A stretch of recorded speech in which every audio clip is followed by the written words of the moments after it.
السلام علیکم ورحمۃ اللہ وبرکاتہ۔ الحمد للہ رب العالمین والعاقبۃ للمتقین ولا عدوان الا علی الظالمین والصلاة والسلام علی اشرف الانبیاء وامام المتقین اللہم صلی وسلم وبارک علی عبدک ورسولک محمد وعلی آلہ واصحابہ اجمعین وعلی من تبعہم بإحسان الی یوم الدین، اما بعد۔ روى البخاری كان عمر بن الخطاب رضی اللہ عنہ یقول لاصحابہ حلموا نزداد ایمانا وفی لفظ تعالوا نزداد ایمانا۔ معزز حاضرین، جب ہم درس دینے بیٹھتے ہیں تو ہمارے سامنے یہ ورق ہوتا ہے، تو اس اعتبار سے ایک دو باتیں ہم آپ کے سامنے رکھ دیتے ہیں۔ عوام کے اندر علماء کو پرکھنے کی ابھی وہ صلاحیت نہیں ہے۔ کچھ لوگ کیا سمجھتے ہیں، جب یہ لا لیتے ہیں بولتے ہیں مولوی صاحب کیا ہی بولنے آتا نہیں ہے، اگر لے لے تو کیا ہی بولنے نہیں آتا۔ یاد رکھیے، علماء ربانی کو جو پہچانا جاتا ہے یہ چیٹی سے نہیں، یہ کپڑوں سے نہیں، علماء کو پہچانا جاتا ہے ان کے عمل سے، ان کے تقوی اور خشیت سے۔ آپ دیکھتے ہیں ماشاءاللہ امام حرم جن کی زبان عربی ہوتی ہے، حدیثیں پورے یاد ہوتے ہیں، پھر بھی ماشاءاللہ وہ پورا خطبہ لکھ کے لاتے ہیں، دیکھ کر ہی پڑھتے ہیں۔ تو لہٰذا آپ اس کو دیکھ کر یہ نہ سمجھ جائیں کہ علم کم ہے یا نہیں ہے، اس کے بڑے فائدے ہیں۔ ایک فائدہ تو یہ ہوتا ہے کہ عالم موضوع سے ہٹتا نہیں، دوسری چیز یہ ہوتی آیت صحیح پڑھتا ہے، تیسرا فائدہ یہ ہوتا ہے کہ حدیث صحیح ہوتی ہے، اور چوتھا فائدہ میں یہ سمجھتا ہوں ترتیب جو آتی ہے وہ ماشاءاللہ ادھر ہوتی ہے۔ ورنہ تو دیکھتے ہیں آپ خطبہ کو بولتے بولتے آدھا گھنٹہ بول کے بعد بولتے میں عرض کر رہا تھا بولتے۔ تو اس طریقے سے آپ لوگ اس غلط فہمی میں نہ رہیں اور اس کو دیکھ کر غلط کوئی اپنے دل میں نہ رہیں۔ بہت دنوں سے بولنا چاہ رہا تھا، تو اس کے بعد ہم اپنے درس کی طرف آتے ہیں۔ آج کے درس میں انشاءاللہ ایک نیا سلسلہ شروع کرتے ہیں۔ ہمارے درس کا موضوع ہے ایمان کو کیسے بڑھانا چاہیے۔ بہت اہم موضوع ہے، اور جب بھی رمضان ہمارے درمیان میں آتا ہے تو ہمارا ایمان بڑھتا ہے، اور رمضان چلے جانے کے بعد ایمان گھٹ جاتا ہے۔ تو آئیے اب دیکھتے ہیں سلف کے اقوال کی روشنی میں اور احادیث کی روشنی میں کہ ایمان گھٹتا ہے اور بڑھتا کیسے ہے۔ صحیح بخاری کی ایک روایت ہے، حضرت عمر بن خطاب رضی اللہ عنہ اپنے صحابہ کو بولتے آؤ ذرا بیٹھ کر اپنے ایمان میں اضافہ کرتے ہیں۔ اہل علم کے نزدیک ایمان کی جو تعریف ہے اس تعریف میں یہ بات آئی ہے، الایمان قول وعمل ونیہ یزید بالطاعۃ وینقص بالمعصیہ۔ ایمان کی تعریف کیا ہے؟ ایمان کا مطلب زبان سے اقرار کرنا، دل سے بھی اقرار کرنا، اور جو ہے انسان کے اعضاء سے عمل کرنا۔ اور ایمان کی تعریف میں یہ بات بھی شامل ہے اللہ کی اطاعت کرنے سے ایمان بڑھتا بھی ہے اور اس کی نافرمانی سے ایمان گھٹتا بھی ہے، جیسا کہ ابو عمرو الدانی رحمہ اللہ کہتے ہیں الایمان یزید بالطاعۃ وینقص بالمعصیہ۔ بیہقی رحمہ اللہ تو باب باندھا ہے اپنی سنن میں، باب القول فی زیادۃ الایمان و نقصان، ایمان بڑھتا بھی ہے گھٹتا بھی ہے۔ ابن تیمیہ رحمہ اللہ نے کہا مذہب اہل السنت المتبعون للسلف الصالح ان الایمان یزید وینقص۔ اگر آپ احادیث کا مطالعہ کریں گے، اس کے بعد نبی کریم صلی اللہ علیہ وسلم کے صحابہ اور اصحاب کا مطالعہ کریں گے، یہ بات معلوم ہوتی ہے کہ ایمان گھٹتا بھی ہے بڑھتا بھی ہے۔ آئیے کچھ قرآنی آیتیں ہم آپ کے سامنے ذکر کرتے ہیں جس میں بتایا گیا کہ ایمان بڑھتا بھی ہے گھٹتا بھی ہے۔ کیسے؟ اللہ تبارک و تعالیٰ نے سورۃ الانفال کے شروع میں مومنین کی تعریف کرتے ہوئے کہا انما المؤمنون الذین اذا ذکر اللہ وجلت قلوبہم واذا تلیت علیہم آیاتہ زادتہم ایمانا۔ حقیقی مومن وہ ہوتے ہیں جب ان کے سامنے اللہ کا ذکر ہوتا ہے تو دل کانپ اٹھتے ہیں، اور آگے کہا جب ان پر اللہ کی آیتیں پڑھی جاتی ہیں تو ایمان میں اضافہ ہوتا ہے۔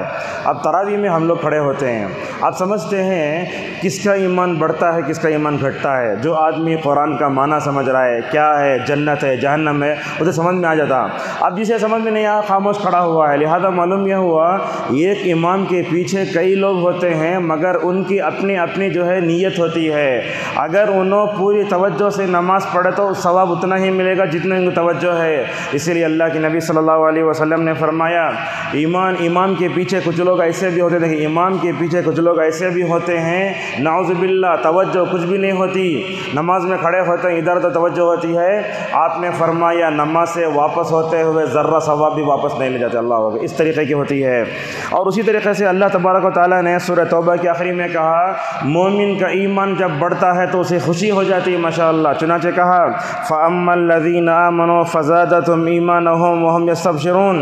مومن کے دل، مومن ایسا ہوتا ہے ہے اس کے ایمان میں اضافہ ہو تو وہ خوش ہو جاتا ہے۔ یہاں ایک میں نے مثال لکھی ہے، ڈینگو بخار جب آتا ہے تو سیلز کم ہو جاتے ہیں، معلوم نا آپ کو، سیلز کم ہو جاتے ہیں۔ اب اس کو بڑھانے کے لیے ہم بڑی کوشش کرتے ہیں اور جیسے ہی نارمل ہوتا بڑا خوش ہو جاتے ہیں، لیکن یہی حال ہمارا ایمان کا بھی ہونا چاہیے۔ سیلز بڑھ گئے تو خوش ہو گئے نا، ایمان بھی بڑھتا ہے تو کبھی اس کے بارے میں خوش ہونا چاہیے۔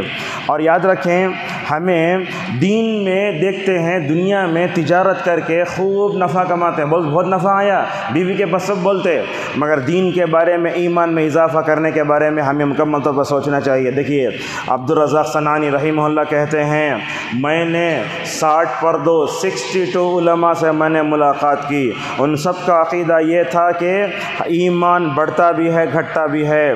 بخاری رحمہ اللہ تو کہتے ہیں، میں نے دنیا کے مختلف ملکوں کا دورہ کیا، میں نے ہزاروں علماء کو یہ پاتے ہوئے دیکھا، ایمان گھٹتا بھی ہے بڑھتا بھی ہے۔ ابن القیم رحمہ اللہ کہتے ہیں، تمام علماء کا اس بات پر اتفاق ہے کہ علماء جو ہے ایمان گھٹتا بھی ہے بڑھتا بھی ہے۔ رسول اکرم صلی اللہ علیہ وسلم اپنے صحابہ کی ایمانی تربیت کا بڑا خیال کرتے تھے۔ اللہ کی نبی صحابہ کو وہ چیزیں بتاتے تھے جس سے ایمان بڑھتا تھا، اور ان تمام امور سے بچنے کی بچنے کی تاکید کرتے تھے جس سے ایمان گھٹتا تھا۔ یہاں ایک روایت میں آپ کے سامنے بیان کرتا ہوں، پھر اپنے درس کو آگے بڑھاتے ہیں۔ حضرت عبداللہ ابن عباس رضی اللہ عنہ ایک صحابی، ایک دن وہ اپنے غلام اکرمہ رحمہ اللہ کے سامنے ایمان کیسے گھٹتا بڑھتا مثالوں سے بتا رہے، دیکھیے بولنے لگے، میں نے رسول صلی اللہ علیہ وسلم سے سنا ہے، بندہ جب زنا کرتا ہے، شراب پیتا ہے، چوری کرتا ہے، ایسے کہا ایمان ایسے نکل کے چلا جاتا ہے۔ تو کیا مطلب معلوم ہوا؟ مطلب یہ سمجھ میں آیا، ایمان کی طہارت کے ساتھ گناہوں کی غلاظت جمع نہیں ہو سکتی۔ بندے کے اندر جب تک ایمان کی بیٹری ماشاءاللہ زیادہ ہے تو کیا ہوتا، انہیں گناہوں سے دور رہتا ہے۔ جیسے ہی بیٹری لو ہونا شروع ہوتی ہے، ہم کیا کرتے ہیں، چارج کو لگاتے ہیں۔ اس طریقے سے جب بھی ایمان کی بیٹری لو ہوئی تو کیا کرنا، فوراً جو ہے چارج کو لگانا اسے۔ اور یہ چارج کو لگانے کے لیے سب سے بہترین جگہ اگر کوئی تو مسجد ہے، جیسا کہ اللہ نے فرمایا، انما یعمر مساجد اللہ، مسجد کو وہ لوگ آتے ہیں جن کے اندر ایمان ہوتا ہے۔ پھر اکرمہ رحمہ اللہ کے سامنے ابن عباس نے کہا، فَإِن تَابَ رَجَعَ إِلَيْهِ الْإِيمَانُ فَشَبَّكَ بَيْنَ أَصَابِعِهِ۔ اکرمہ سے کہا، دیکھو بندہ جب گناہ کرتا ہے تو ایمان چلے جاتا، وہ ایمان پورا نہیں جاتا، رتی جاتا۔ اب سمجھیے، گناہ جیسا ایمان ویسا، اگر گناہ بڑا ہے 70 چلے جائے گا، اگر گناہ چھوٹا ہے تو 50 جگہ کہا توبہ کرتا ہے تو ایسا واپس آتا ہے، اور ایسا دونوں انگلیوں کو کر کے بتایا کہ ایمان ایسے جو ہے واپس آ جاتا ہے۔ تو اس طریقے سے رسول اکرم صلی اللہ علیہ وسلم اپنے صحابہ کو ایمان کیسے بڑھتا سمجھاتے تھے، اور اسی طریقے سے وہ ایمان کیسے گھٹتا ہے ماشاءاللہ اس کو بھی سمجھاتے تھے۔ یہاں کچھ اور اقوال آپ کے سامنے پیش کرتے ہیں۔ ابن مسعود رضی اللہ عنہ اپنے دوستوں کو بلاتے، دیکھو بیٹھو ہم گفتگو کریں گے، ہمارے ایمان میں اضافہ ہوگا۔ آج کل لوگ بولتے ہیں آؤ بیٹھو دین کی بات کریں گے، ایمان کی بات کریں گے، لیکن افسوس کی بات یہ ہوتے ہے اتنے سال محنت کر کے بھی، اتنا کچھ بولنے کے باوجود بھی ایمان میں اضافہ نہیں ہوتا، ایمان ورجنل نہیں آتا۔ ورجنل ایمان ماشاءاللہ اللہ تبارک و تعالیٰ نے صحابہ کو دیا، صحابہ کے پاس تابعین کو دیا۔ جب ہم یہ دعویٰ کرتے ہیں کہ ہم سلفی ہیں، اہل حدیث ہیں، تو میں سمجھتا ہوں ورجنل ایمان اہل حدیثوں اور سلفیوں کے پاس ہونا چاہیے۔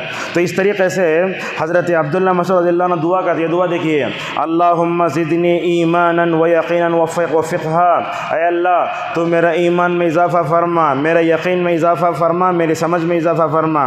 حضرت معاذ بن جبل رضی اللہ عنہ کہتے تھے، اجلس بنا نؤمن ساعتا، لوگو بیٹھو ذرا، قیامت پر ایمان رکھتے ہیں۔